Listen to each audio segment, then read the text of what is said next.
আসসালামু আলাইকুম। মা-বাবার সবচেয়ে আদরের যে জিনিসটি সেটি হচ্ছে সন্তান। সন্তান যে জিনিসটি চায় মা-বাবা সবাই সেটা দেওয়ার চেষ্টা করে। তো আজকে একটা তার জন্যই করব স্পেশাল রেসিপি।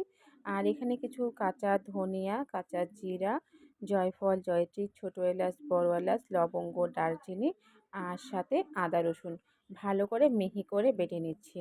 কারণ আমার ছেলে সে নিজের মুখেই বলেছে যে, "আম্মু আমি গরুর মাংস খাবো।" কেননা সে গরুর মাংস খায় না। শুধু জাস্ট কলিজাটুকু খায় আর গরুর মাংস খেলেও চিবিয়ে ফেলায় দেয়। তো যেহেতু সে বলেছে তো রান্না না করে আর কি করি? তার জন্য একটু স্পেশালভাবে ভাবলাম যে শিলপাটায় বেটেই রান্না করি। আর শিলপাটায় বেটে যেকোনো রান্না করলেই কিন্তু রান্নার স্বাদ অনেকটা বেড়ে যায়। আর ইদানিং সময় দেখা যায় যে আমরা সাধারণত শিলপাটায় বেটে খাই না। আমরা বেশিরভাগ সময় কি করি? ব্লেন্ডারে ব্লেন্ড করেই রান্না করি। তো যাক আজকে শিলপাটায় বেটে নিলাম। আর এখানে জাস্ট লবণ, হলুদ আর মরিচের গুঁড়া দিয়ে পেঁয়াজ কুচি দিয়ে ভালো করে মেখে নিচ্ছি। আর আজকে কিন্তু রান্নাটা করব একবারে খাঁটি সরিষার তেলে। আর খেতে কিন্তু মাশাআল্লাহ অনেক ভালো হয়েছে। আর আমার ছেলেও ৩ টুকরা খেয়ে নিয়েছে। আর মনটা খুশিতে ভরে গিয়েছে যে আমার ছেলে গরুর মাংস খেতে পেরেছে। কারণ অনেক সুন্দর করে সিদ্ধ করেছি অনেক সফটভাবে।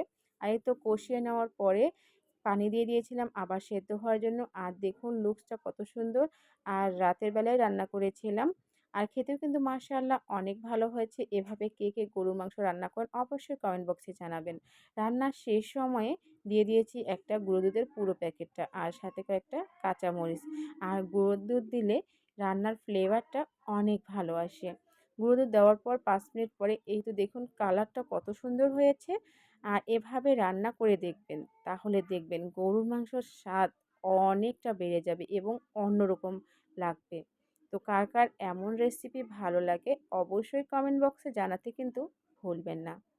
আর রাতের বেলা আরেকটা রেসিপি করেছিলাম আর খেতে দুর্দান্ত হয়েছে। আপনাদের ভাইয়া তো গরুর মাংস বাদ দিয়ে এই ভর্তা দিয়েই খেয়েছে। এখানে কিছু শুঁটকি মাছ ভালো করে ভেজে নিয়েছি আর কিছু কাঁচামরিচ, শুকনো মরিচ ছিল না তার জন্য লবণ দিয়ে এই তো চটকিয়ে নিচ্ছি। আর ৪ টা আলু সেদ্ধ করে নিয়েছিলাম। সবগুলো একসঙ্গে ভালো করে মেখে নিচ্ছি। আর এই ভর্তাটা খেতে জাস্ট ওয়াও! শুকটি কাঁচামরিচ আর এখানে আলুটা মেখে নেওয়ার পরে কিছুটা পেঁয়াজ কুচি দিয়ে দিয়েছি। তারপরে একটু সরিষার তেল দিয়েই মেখে নিলেই কিন্তু ঝটপট রেডি হয়ে যাবে এই শুকটি আলুর রেসিপিটি। আর খেতে কিন্তু মাশাআল্লাহ অনেক ভালো হয়েছে, সাথে ডিমও ছিল। আর এই তো আমার ছেলে দেখুন কতটা নাচানাচি করছিল আর খেলতেছিল। আর কার বাচ্চা এমন যে বিছানায় শুধু সব খেলনা তুলে রাখে? অবশ্যই সেটা কিন্তু জানাবেন। ভিডিওটি ভালো লাগলে লাইক, কমেন্ট, শেয়ার করে পাশে থাকবেন। ধন্যবাদ সবাইকে।